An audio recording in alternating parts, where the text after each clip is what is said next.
कन्या राशि वाले बंधु, आप सभी का स्वागत है, अभिनंदन करते हैं कन्या मंथन भिंड यूट्यूब चैनल में। तो कन्या राशि वालों, जरा ध्यान से सुनिए।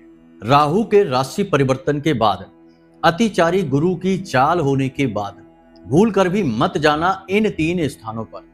ये 3 स्थान आपकी संपूर्ण सकारात्मक ऊर्जा को सोख जाएंगे, समाप्त कर देंगे और आपके जीवन में लिख देंगे बर्बादी की कहानियां। जी हाँ बंधुओं, पहले ही आप बहुत परेशान चल रहे हैं, कोई कम समस्याएं नहीं है। ऐसे में बड़े बड़े शक्तिशाली ग्रहों के परिवर्तन भी हो रहे हैं और ऐसे में यदि आपने भूल चूक कर दी, कोई गलती कर दी, अनजाने में ही सही, उसकी कीमत, उसका भुगतान आपको करना होगा और केवल आपको ही नहीं, आपके पूरे परिवार को भी दुख और तकलीफों का सामना करना पड़ेगा। याद रखना कि जब भी दुख, तकलीफ, परेशानी किसी एक व्यक्ति के जीवन में आते हैं तो वह किसी एक व्यक्ति के जीवन में नहीं है, असल में वे पूरे परिवार के दुख तकलीफ बन जाते हैं। कैसे? कोई व्यक्ति यदि दुखी है परिवार में तो अन्य लोग सुखी रह सकते हैं? नहीं। तो बस अब आपकी यह ड्यूटी है कि इस कार्यक्रम को अंत तक देखें। हम आपको बताएंगे ऐसा सर्वश्रेष्ठ ज्ञान जो कि हम अपने हर कार्यक्रम में बताते ही हैं, जिसका आपने यदि कुछ % भी अपने जीवन में उपयोग कर लिया तो आप स्वयं अपनी किस्मत अपने हाथों से लिख डालेंगे और अपने भाग्य के निर्माता बनेंगे। जी हाँ बंधुओं, इंसान अपने भाग्य, सौभाग्य को खुद ही निर्मित कर सकता है और दुर्भाग्य को भी खुद ही निर्मित करता है गलतियों के माध्यम से। इसीलिए गुरु की आवश्यकता होती है जो पल प्रतिपल मार्गदर्शन करे, चाणक्य की भांति, जो एक छोटे से चरवाहे को राजा बना सकते हैं। भाग्य लिख दिया उनका। इसी प्रकार आज हम आपको यह श्रेष्ठ ज्ञान देने जा रहे हैं। हम आपको कुछ महत्वपूर्ण बातें बताने जा रहे हैं, सावधानियां और गलतियों के प्रति जागरूक करने जा रहे हैं और अतिचारी गुरु जो कि दुगनी शक्ति के साथ अब गोचर कर रहे हैं, इनका लाभ आपको कैसे मिलेगा, ऐसे विशेष गुर आपके अंदर उत्पन्न करने जा रहे हैं। गुरु वही जो गुर उत्पन्न करे और दुर्गुणों से दूर करे, यानी कि अंधकार से प्रकाश की ओर लेकर जाए, वही है गुरु। तो वही आज हम करने जा रहे हैं। साथ ही साथ आपको बताएंगे 3-4 ऐसे छोटे छोटे लेकिन बेहद सटीक उपाय जो आपको अब कर लेने हैं। समय आ गया है। इन उपायों से आपको ना केवल गुरु का पूरा लाभ मिलेगा, यानी बृहस्पति आपके पूर्ण अनुकूल हो जाएंगे और दुगनी शक्ति के साथ आपके जीवन में धन संपत्ति की बरसात करेंगे। साथ ही साथ आपके राहु भी पूर्ण रूप से अनुकूल होंगे। बहुत ही सटीक उपाय हैं, इन्हें कर जरूर लेना। आपकी किस्मत बदलेगी 100% गारंटी के साथ। और एक खास बात, एक ऐसा छोटा सा लेकिन बड़ा शक्तिशाली उपाय, शुक्र को जागृत करने का, एक्टिवेट करने का और इसका लगातार कंटिन्यूअस लाभ लेते रहने का सटीक उपाय।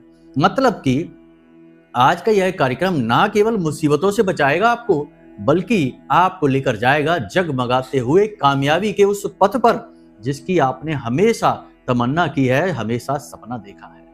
जी हाँ बंधु, आप माने या न माने, लेकिन कहीं ना कहीं अंतःकरण में आपके यह चाहत बैठी है।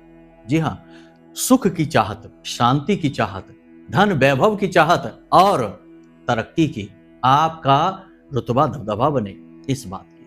जी हाँ, तो बस आज अब आपको इस कार्यक्रम पर अंत तक रुकना है, सारी बातें समझना है और एक एक बात को नोट करते चलना है। जब आप इन कार्यों को अपने जीवन में करेंगे, आपको प्रामाणिकता के साथ हम कहते हैं कि 100% लाभ प्राप्त होकर ही रहेंगे। ये हमारा वादा है आपसे। इस कार्यक्रम को बिल्कुल भी हल्के में मत लेना। जो बातें बता रहे हैं उन्हें बिल्कुल भी अनदेखी मत करना। एक एक बात पत्थर की लकीर के समान है, पूर्ण रूप से ज्योतिषीय आकलन और शास्त्रीय पद्धतियों पर आधारित है। प्रमाण हम बीच बीच में आपको देते चलेंगे। बिना प्रमाण तो हम कुछ कहते ही नहीं है, ये आप अच्छी तरह से जानते हैं यदि आप हमारे कार्यक्रमों को लंबे समय से देखते चले आ रहे हैं। तो उम्मीद करते हैं कि आप इस कार्यक्रम में अंत तक ठहरेंगे और स्वयं अपने भाग्य के निर्माता बनेंगे। जी हाँ, तो बस माई का नाम लेते हैं, जयकारा प्रेम से लगाते हैं, कमेंट बॉक्स में भक्ति के साथ, पूरे भाव के साथ लिख डालिए, जय मां भद्रकाली कृपा करो। महामाई ने निश्चित कृपा कर ही दी है, तभी तो यह कार्यक्रम आप तक पहुंचा है, वरना क्या आवश्यकता थी कोई आपको रोके, टोके और बताए कि ये करो, ये ना करो। ये माई की कृपा ही तो है। हमारे माध्यम से आप तक पहुंच रही है, क्योंकि हमने माई की सेवा की है, साधना की है, उनके चरणों में पड़े रहते हैं। तो किसी न किसी को तो भगवान माध्यम बनाते ही हैं, खुद तो प्रकट हो नहीं जाएंगे। तो बस समझ लीजिए कि माध्यम हम बनकर आपके सामने आ गए हैं। तो बस यदि भाव माई के प्रति और गहरा है तो कमेंट बॉक्स में ये भी लिख देना कि मैं भी माई के परिवार का हिस्सा हूं। याद रखना कि आपका भाव ही भगवान को चाहिए, बाकी भगवान को क्या आप और हम दे सकते हैं? कुछ भी नहीं। तो बस भाव जो बिल्कुल मुफ्त है, फ्री है, परंतु बहुत ज्यादा महंगा है। हर एक के बस की बात नहीं कि अपना भाव किसी को दे दे, अपनी भावनाएं किसी को दे दे।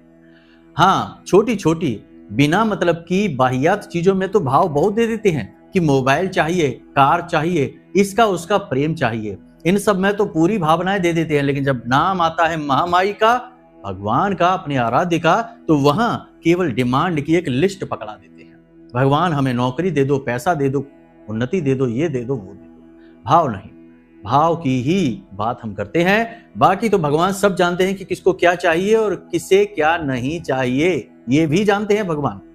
ठीक है, तो चलिए अपने मूल विषय को शुरू करते हैं। अब ध्यान से समझिए सारी बातों को। प्यारे मित्रों, हमारे अत्यंत प्रिय और परम पूज्य अमिताचार्य जी के पास मां बगलामुखी और मां भद्रकाली की साधनाओं का वर्षों का अनुभव है और माता रानी की इनके ऊपर पूर्ण कृपा और सिद्धि है। आचार्य जी ने अपने सटीक कुंडली विश्लेषण और श्रेष्ठतम उपायों के माध्यम से हजारों लोगों के जीवन को खुशियों से भरा है। आचार्य जी का कुंडली विश्लेषण और उपाय करवाने का तरीका इतना अद्भुत है कि जीवन के हर एक दुख और कष्ट का कारण जड़ से ही समाप्त हो जाता है। फिर समस्या चाहे जैसी भी हो, कर्जा बहुत बढ़ गया हो, व्यापार चल नहीं रहा हो, बीमारियों में आप बर्बाद हो चुके हो, रिश्तों में प्रेम समाप्त हो चुका हो, या फिर नौकरी ही ना मिल रही हो, विवाह में देरी होती हो, कैसी भी समस्या हो, इन समस्याओं का कारण क्या है, कौन सी महादशा परेशान कर रही है, कौन सा दोष लगा हुआ है, सब कुछ आचार्य जी इतना सटीक बताते हैं कि वर्षों वर्ष के दुख कुछ ही दिनों में समाप्त हो जाते हैं। अगर आपके जीवन में भी कोई ऐसी संकट की घड़ी है तो यही सही समय है जब आप पूज्य आचार्य जी के हाथों से अपनी कुंडली का विश्लेषण करवाएं और वर्षों से चल रहे दुखों और संकटों के इस चक्र से बाहर निकल जाए। प्यारे मित्रों, अभी वीडियो में दिए गए नंबरों पर फोन करिए और अपनी कुंडली का श्रेष्ठतम आकलन करवा डालिए। जिंदगी बदलने का ये सबसे बड़ा मौका हाथ से मत जाने दीजिएगा। जय माई की, महामाई आपका कल्याण करे। दो महत्वपूर्ण ग्रह यानी गुरु किसी भी कुंडली का आधार होता है। जैसे कोई बिल्डिंग बनती है तो मजबूत आधार होना आवश्यक है, वरना वह बिल्डिंग कभी भी धराशायी हो जाएगी। उसी प्रकार किसी भी कुंडली का आधार गुरु होते हैं, और वो हों भी क्यों ना, गुरु हैं ही ज्ञान के देवता, बुद्धि के देवता और अध्यात्म की उन्नति के कारक देवता। तो ऐसे में उन्हें क्यों ना होना चाहिए कुंडली का आधार। तो बस किसी की भी कुंडली में कोई और ग्रह पॉजिटिव हो या ना हो, गुरु का पॉजिटिव होना बहुत ज्यादा जरूरी है। अब एक और खास बात कि पूरे ग्रह माला में गुरु का कोई शत्रु नहीं, और पूरी ग्रह माला में गुरु कभी भी किसी का अनिष्ट नहीं करते हैं। जैसे अन्य ग्रह होते हैं ना, कभी शुभ हो जाते कभी अशुभ हो जाते, गुरु कभी अशुभ नहीं होते हैं।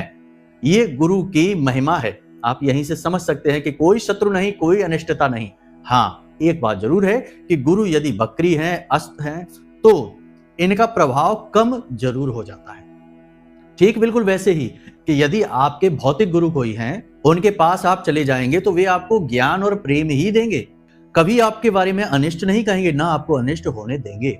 हमेशा आपको सन्मार्ग पर ले जाएंगे। पवित्र गुरु जो इस भौतिक जगत में हैं, बहुत सारे हैं। और यदि गुरु के पास आप नहीं जाएंगे तो फिर ज्ञान नहीं मिलेगा, बुराई नहीं मिलेगी, लेकिन ज्ञान भी नहीं मिलेगा, मार्गदर्शन भी नहीं मिलेगा। तो कह सकते हैं कि गुरु आपके बकरी हो गए या अस्त हो गए, तो आप उनके पास जा नहीं पा रहे और उनसे ज्ञान आप तक आ नहीं पा रहा। इसी प्रकार कुंडली में होता है। तो जरूरत होती है कि हम गुरु के मार्गदर्शन को समझें, और गुरु यदि हमारी कुंडली में कमजोर हैं तो उन्हें बलि बनाया जाए। नहीं भी कमजोर हैं तब भी गुरु से संबंधित उपाय करने से पवित्रता आती है, अध्यात्म जागता है और मन शुद्ध हो जाता है। एक बार गुरु को यदि आपने अनुकूल कर लिया, लाभ लेना शुरू कर दिया, तो अन्य ग्रह अपने आप पीछे पीछे गुरु के चलते हैं, क्योंकि वे ना केवल देवताओं के गुरु बल्कि संपूर्ण ग्रहमाला के ग्रहों के भी गुरु हैं, इसलिए तो उन्हें गुरु की उपाधि दी गई है। तो बस अब ध्यान से समझिए, सारी बातों को बारीकी से समझना। आपको 5 काम भूल कर भी अब नहीं करने हैं। इन्हीं में बताएंगे वे 3 जगहों के बारे में भी, तो ध्यान से समझते जाना। 5 कामों में क्या? पहला काम है कि धर्म की, भगवान की और अपने पुरखे पूर्वजों का अपमान करने की गलती भूल कर भी नहीं करना है। बेशक आज का समय विज्ञान का समय है, लोग प्रामाणिकता पर ज्यादा ध्यान देते हैं, हर एक चीज प्रमाणित करने की बात करते हैं, तब भी हर बात को प्रमाणित कर पाना संभव नहीं है। तो कुछ बातें हमें माननी पड़ती हैं, क्योंकि वे बातें अनुभवों पर आधारित होती हैं। अब जैसे कोई कह दे कि कोई व्यक्ति की जब मृत्यु आ जाती है तो उसके शरीर से आत्मा बाहर निकल जाती है, मृत देह पड़ी रह जाती है। तो अब इस बात का क्या प्रमाण है कि आत्मा होती है? कोई प्रमाण नहीं है, और कोई चाहे तो प्रमाण दे भी नहीं सकता। तो कोई इस पर आपसे बहस कर सकता है और कह सकता है कि क्या प्रमाण है कि आत्मा होती है, प्रूफ दो। तो आप प्रूफ नहीं दे सकते, क्योंकि विज्ञान और आज की मशीन टेक्नोलॉजी इतनी ज्यादा उन्नति प्राप्त नहीं कर पाई कि हम आत्मा को जांच लें, परख लें। लेकिन अध्यात्म कहता है कि कोई एक तत्व है जिसे हम आत्म कह सकते हैं, वह तत्व शरीर में रहता है, तभी तो शरीर चलता है। तत्व निकल गया तो शरीर निष्क्रिय हो गया, मृत हो गया। तो बस उसी के आधार पर अध्यात्म कहता है, और ऋषि मुनियों ने इन बातों को गहरे अध्यात्म में जाकर जाना है, माना है। तो मतलब यह हुआ कि आप जिन चीजों के बारे में नहीं जानते हैं उनकी अवहेलना नहीं करनी है। अगर वे हमारे अध्यात्म, हमारे धर्म शास्त्रों, पुराणों, वेदों में लिखी हुई हैं तो उन्हें मान लेने में भलाई है, क्योंकि हमारा आध्यात्मिक स्तर इतना बड़ा नहीं कि हम उनके बारे में कुतर्क करने लग जाएं। और जो कुतर्क करते हैं उनकी हानि निश्चित है, होती ही है, क्योंकि आजकल समाज में ऐसे बहुत सारे कुतर्की और मंदबुद्धि मूर्ख घूम रहे हैं, जो भगवान को भी उल्टा पुल्टा कहते हैं, धर्म के बारे में अनाप शनाप बातें कहते हैं, और इन सब को करके वे खुद हीरो बनना चाहते हैं। सोचते हैं कि बड़े वैज्ञानिक हैं, लेकिन जब मृत्यु आएगी तो सारा विज्ञान धरा का धरा रह जाएगा और अध्यात्म से आमना सामना हो जाएगा। जब यमदूत खींच कर ले जाएंगे तो रोते चिल्लाते जाएंगे। तो कहने का मतलब यह है कि जिन बातों को नहीं जानते उनका अपमान भी नहीं करते हैं। तो ईश्वर का, धर्म का, गुरुजनों का, माता पिता का और पुरखे पूर्वजों का, पितरों का कभी अपमान नहीं करना, भूल कर भी नहीं करना। ये सबसे बड़ी सावधानी है, यह आपको आने वाले समय में नहीं करनी है, आज से ही नियम बना लेना है। दूसरा नियम, जितना हो सके उतना खान पान अपना शुद्ध रखना है। तेज मसालेदार भोजन, बहुत गर्म भोजन और मांसाहार वगैरह है आपको भूल कर भी नहीं लेने, क्योंकि ये आपकी मानसिकता को दूषित कर देंगे। गुरु अतिचारी हैं, अतिचारी गुरु यानी कि देवताओं के भी गुरु हैं वो। वे आपकी तामसिक प्रवृत्ति को पहचान जाएंगे और आपका नुकसान कराना शुरू कर देंगे। अब नुकसान कैसे कराएंगे? अपने शुभ आशीर्वाद देने आपको बंद कर देंगे। और जिसके पास गुरु का आशीर्वाद नहीं है उसके साथ क्या है? उसके साथ देवता नहीं है, उसके पास भूत प्रेत हैं। और क्या करेंगे? आपको बर्बाद कर देंगे। तो ऐसे में गुरु का आशीर्वाद बेहद आवश्यक है। तो ये भूल ना करें, अपने खान पान को शुद्ध रखें और सात्विक रखें। हम ये नहीं कह रहे कि सूखी रोटी खाइए, प्रेम से जो साधारण सा भोजन है उसे खाइए, किसी की हिंसा करके भोजन ना खाइए और बहुत तेज तीखा मसालेदार ना खाइए, जिससे मन शुद्ध रहे आपका। ठीक है। अगली सावधानी यह है कि शराब, सट्टेबाजी, शेयर मार्केट और इसी प्रकार के कम मेहनत के या बिना मेहनत के अमीर बनाने वाली जो योजनाएं हैं उन सब पर पैसा लगाना आज से बंद, क्योंकि जो भी ये कार्य करेगा वो बर्बाद हो जाएगा। याद रखना कि जो धन आप अपने पास लेकर आते हैं वो धन केवल कागज के नोट नहीं है, वे ऊर्जा है। आप अपनी ऊर्जा खर्च करेंगे तब बदले में महालक्ष्मी की ऊर्जा आपके पास आएगी धन संपत्ति के रूप में। लेकिन यदि आप कोई ऐसा कार्य कर रहे हैं कि जुआ खेलना चाहते हैं, सट्टेबाजी करते हैं, ना जाने क्या क्या तरीके हैं। हम तो कुंडली विश्लेषण करते हैं, लोगों से बात करते हैं तो लोग बताते हैं बड़ी विचित्र बातें, हम तो सुनकर चौंक जाते हैं कि ये सब भी होता है, हमने तो केवल जुआ सुन रखा था। तो अब इन तरीकों से धन कमाने की कोशिश करेंगे तो बर्बाद हो जाएंगे। तो अपने धन को सुरक्षित रखिए, पैसे को सुरक्षित रखिए और मेहनत कश तरीकों को अपनाइए। हाँ, ये बात अलग है कि जब आप अनुभवी होते जाएंगे तो मेहनत कम होती जाएगी, लोग जुड़ते जाएंगे और आप एक बड़ी कंपनी, एक फैक्ट्री और एक बड़े उद्योग के मालिक बन जाएंगे, तब मेहनत बहुत कम रहेगी। लेकिन हर बड़े आदमी ने जो बहुत कामयाब है उसने शुरुआती स्तर पर बहुत कठोर परिश्रम किया ही है, क्योंकि आज आप अपनी ऊर्जा खर्च करेंगे तो कल महालक्ष्मी की ऊर्जा आपको प्राप्त होगी। ये लेन देन ऊर्जाओं का है। हमें लगता है ऐसा है कि हमें पैसा मिल रहा है, धन मिल रही है, ये मायने ही नहीं रखता। धन संपत्ति कागज के नोट नहीं है, ये एक ऊर्जा है जो आपके पास आती ही तब है जब आप यहां से अपनी ऊर्जा को ट्रांसफर करते हैं, यानी कि मेहनत करते हैं। तो इस भ्रम को न पालना कि बिना मेहनत किए कोई अमीर बन जाता है। इन चक्करों में लाखों लोग बर्बाद हो चुके हैं। जरा जरा सी उम्र के बच्चे आजकल के मोबाइलों के चक्करों में पड़कर मिट चुके हैं, बर्बाद हो चुके हैं, अपने माता पिता को लाखों के कर्जों में डुबा चुके हैं। आप सावधान हो जाना, अतिचारी गुरु आपको मिटा देंगे और राहु का राशि परिवर्तन आपको और गहरे गड्ढे में दबा देगा। तो सावधानी ही बचाव है। इसी के साथ साथ आप खुद अपना आकलन करिए। झूठ, व्यभिचार, अनाचार, अत्याचार, वाणी से, अपने कर्मों से किसी की हिंसा, ये सारे कार्य आपको छोड़ देने हैं, क्योंकि इनसे तो वैसे भी किसी का भला नहीं हुआ, तो आपका कैसे हो जाएगा। अपनी वाणी को विनम्र रखिए, शांत रहिए, मन को शांत रखिए और अपने लक्ष्य को भेदने के लिए बिल्कुल एकाग्र हो जाइए। सब कुछ भूल जाइए, बिल्कुल अर्जुन की भांति केवल चिड़िया की आंख देखनी है। यही एकमात्र तरीका है। याद रखना, शुक्र और राहु जीवन में बेशुमार धन दौलत और भयंकर कामयाबी दिलाने के लिए जाने जाते हैं, लेकिन इनका सबसे बड़ा वीक पॉइंट यही है कि जब आप बार बार अपने लक्ष्य पर संदेह करते हैं और बदलते रहते हैं, तो कभी ना तो शुक्र आपका फलीभूत होगा, ना राहु आपको कभी अनुकूल फल देंगे। लेकिन जैसे ही आपने एक लक्ष्य बनाया और सब कुछ भूलकर उसके पीछे पड़ गए और दिन रात कठोर परिश्रम करके उसे पाने की कोशिश की, तो आपका राहु पॉजिटिवली एक्टिव होगा, शुक्र आपका भयंकर तरीके से आपके साथ हो जाएगा, पॉजिटिव हो जाएगा, एक्टिवेट हो जाएगा और आपको लक्ष्य प्राप्त करने में पूरी मदद मिलेगी। जी हाँ बंधुओं, इसी के साथ साथ पूजा पाठ, अध्यात्म, चाहे मन लगे या ना लगे, करना शुरू करिए। मंदिर जाइए, ध्यान करिए, मेडिटेशन सर्वश्रेष्ठ समाधान रहेगा इस समय पर आपके लिए।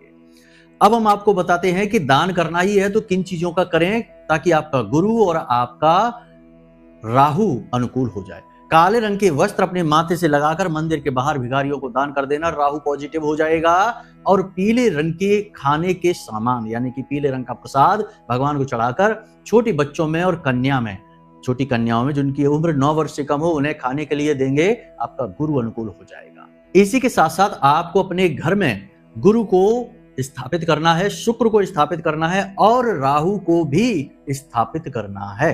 पॉजिटिव तरीके बताते हैं, शानदार तरीके और बेहद लाभकारी और प्रमाणिक हैं। सबसे पहले हम आपको बताते हैं कि एक आपको कांच की कटोरी चाहिए। कांच की कटोरी कुछ इस प्रकार की होगी। इस प्रकार की कांच की कटोरी आपको चाहिए। बड़ा कटोरा ले लेना आप और उसमें पूरा जल भर लेना और उसमें आप एक चांदी का सिक्का डाल देना या सफेद रंग का कोई भी सिक्का डाल देना और उसमें पीले रंग का एक पुष्प डाल देना और हो सके तो थोड़ी सी हल्दी डाल देना। ये गुरु की सामग्री है। साथ ही साथ बुध और शुक्र भी इसमें शामिल हैं, क्योंकि आप इसमें थोड़ी सी इलायची भी कूट कर डालेंगे।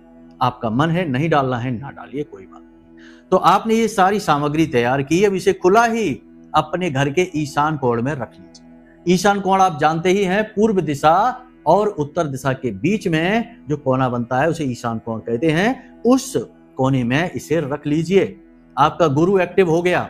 हर 3 दिन 4 दिन में इस पानी को अपने घर के मुख्य दरवाजे पर सिंचित कर लीजिए और नया पानी भर के फिर रख दीजिए। ठीक है, पानी खराब नहीं होना चाहिए, पुष्प जो है वो खराब नहीं होना चाहिए, सड़ना गलना नहीं चाहिए।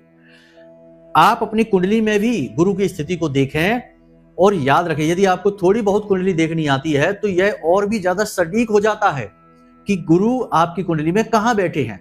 मान लेते हैं जैसे कि कुंडली का जो पहला भाव है वह पूर्व दिशा होती है, तो पूर्व दिशा के आधार पर यदि 7वें भाव में गुरु बैठे हैं तो पश्चिम दिशा में रखें इस कटोरे को, और यदि गुरु प्रथम भाव में बैठे हैं तो पूर्व दिशा में रखें इस कटोरे को। इसी प्रकार यदि 10वें भाव में गुरु बैठे हैं तो दक्षिण दिशा में, अपने घर की दक्षिण दिशा में इस कटोरे को रख दें, और यदि 4th भाव में गुरु बैठे हैं तो उत्तर दिशा में रख दें। यह और भी सटीक होगा, क्योंकि जैसा आपकी कुंडली में गुरु की स्थिति है, भाव है, वैसी ही स्थिति आपने अपने घर में निर्मित कर दी। यानी गुरु को स्थापित करने का सर्वश्रेष्ठ तरीका है यह। इस प्रकार गुरु आपके पूरी तरह से अनुकूल हो जाएंगे और आपको दिन दूनी रात चौगुनी तरक्की मिलेगी। इसी प्रकार आपको अपने घर की नैऋत्य कोण में, यानी आपके घर का जो दक्षिणी कोना और दक्षिण दिशा और पश्चिम दिशा के बीच में जो कोना है, वहां माता सरस्वती की एक छोटी सी फोटो लगा दीजिए दीवार पर पवित्रता का ख्याल रखना, टॉयलेट वगैरह की दीवार ना हो या मुख्य दरवाजे की दीवार ना हो। बाकी आप यदि कोई कमरा है तो वहां प्रकाश की पूरी व्यवस्था रखिए, साफ सफाई रखिए और एक माता सरस्वती की छोटी सी फोटो फ्रेम करा के, लकड़ी के फ्रेम करा के वहां लगा दीजिए। राहु की आराध्य देवी है माता सरस्वती, और माता सरस्वती यदि वहां स्थापित हो गई तो राहु पूरी तरह से पॉजिटिव हो गया, डरने की कोई बात ही नहीं है। इसी के साथ साथ जैसे ही 18 मई को राहु का राशि परिवर्तन हो, एक घड़ी जो काले रंग की हो दीवार पर लगाने वाली, उस घड़ी को ले जाकर मंदिर में दान कर दो। मंदिर में जाकर यह कह देना कि घड़ी को किसी दीवार पर लगा दो जिसे लोग देखें। अगर ये काम आप करने में कामयाब हो जाते हैं तो राहु की पूरी तरह से पॉजिटिव एनर्जी आपको चारों तरफ से घेर लेगी, आपका उद्धार निश्चित है। याद रखना कि जिसको राहु तारे उसे फिर कोई ना मारे, ये ज्योतिष की सबसे मशहूर कहावतों में से एक है। तो राहु आपको तारने के लिए आगे बढ़कर आएंगे और आपका उद्धार कर डालेंगे। अब बात करते हैं 3 स्थानों के विषय में। कौन से हैं वो 3 स्थान जहां आपको भूल कर भी अब नहीं जाना है, क्योंकि राहु का भी राशि परिवर्तन हो चुका है। तो ध्यान से समझिए, यानी कि अभी नहीं हुआ तो 18 मई को हो ही जाएगा। तो ये स्थान कौन से हैं, यहां आपको नहीं जाना।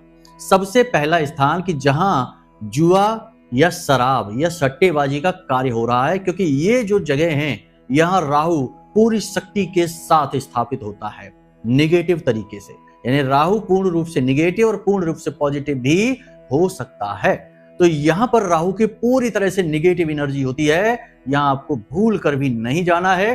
कम से कम राहु के राशि परिवर्तन के 7 दिन तक, जी हां 7 दिन तक राहु का प्रभाव आपको बर्बाद कर देगा।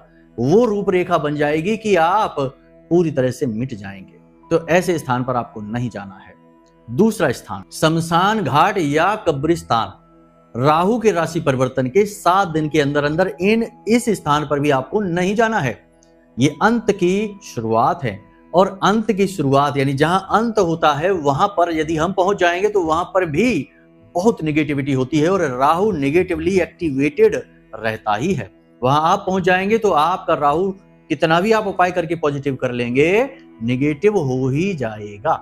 जी हां बंधुओं, इसी के साथ साथ यदि कहीं झगड़ा हो रहा है और बहुत ज्यादा वाद विवाद हो रहा है, यहां तक कि गाली गलौज या अपशब्दों का प्रयोग किया जा रहा है, तो ऐसी जगह पर तो भूल कर भी मत जाना, तुरंत उठकर उस जगह से भाग जाना। कारण इसका यह है कि यहां पर माता सरस्वती का अपमान हो रहा होता है, बुध पूरी तरह से निगेटिव हो चुका होता है और उस स्थान की ऊर्जा राहु के लिए निगेटिवली एक्टिवेटेड हो जाती है। यानी कि वहां पर आप यदि रुकेंगे भी तो आपका राहु पूरी तरह से निगेटिव हो जाएगा और आपको बर्बाद कर देगा। अब कोई यहाँ पर ये कुतर्क कर सकता है कि भला हम तो नहीं कह रहे कुछ उल-जलूल, हम तो बस वहां पहुंच गए या खड़े हैं, तो हमारा नुकसान कैसे हो सकता है। एक उदाहरण से समझिए कि कुछ लोग यदि जुआ खेल रहे हैं और उस स्थान पर यदि आप बस खड़े ही हैं तो पुलिस आएगी, तो पुलिस आपको या आप खेले या ना खेलें तब भी उठा ले जाएगी और कहेगी कि आप भी खेल रहे थे, आप चिल्लाते रहिए, क्योंकि उस जगह का वातावरण ही ऐसा है। ऐसे ही कहीं पर कोई मदिरा पान कर रहा है, बहुत सारे लोग, आप वहां पर बैठ ही जाइए तो देखने वाले तो यही समझेंगे ना कि आप भी वहां पर यही कार्य कर रहे हैं, वरना आप वहां बैठे ही क्यों हैं। यदि आपको इन चीजों में रुचि नहीं है तो आप वहां रुकेंगे क्यों। आप वहां रुके हैं, इसका मतलब आपकी वहां रुचि है। आप चाहे आज सेवन कर रहे हैं या नहीं कर रहे हैं, कल आप जरूर करेंगे ही। तो ऐसी स्थिति में आपको पूर्ण प्रभावित करती हैं ये ऊर्जाएं, और स्थान की ऊर्जा बहुत शक्तिशाली होती है। इसका प्रमाण है कि आप कभी मंदिर जाइए, आपका मन कितना भी खराब हो, नकारात्मक हो, कुछ देर मंदिर में भगवान के विग्रह के सामने आंख बंद करके बैठ जाइए या आंखें खोलकर भगवान के विग्रह का दर्शन करते रहिए, आपकी नकारात्मकता दूर हो जाएगी, मन शांत हो जाएगा। ये सकारात्मक ऊर्जा का प्रभाव रहेगा, क्योंकि मंदिर में पूर्ण सकारात्मक ऊर्जा का तेज प्रवाह रहता है। इसीलिए मंदिर जाने की सलाह अक्सर हम आपको देते ही रहते हैं। तो कुतर्कों के चक्कर में यदि आप पड़ेंगे तो फिर बस यही करते रहिए कि हर चीज का खंडन करिए और अपने अनुसार चीजों को तोड़ मरोड़ कर अपने जीवन में लेकर आइए। लेकिन इस तरह बात नहीं बनेगी, इस तरह तो केवल और केवल कंफ्यूजन बढ़ेगा, बर्बादी आएगी और बस जीवन भर उलझी चीजों को सुलझाते सुलझाते ही निकल जाएगा।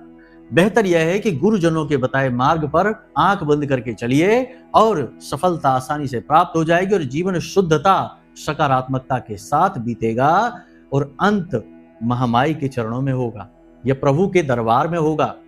समझ में आई बात? इसलिए तो ये सारी बातें आपको बताते हैं।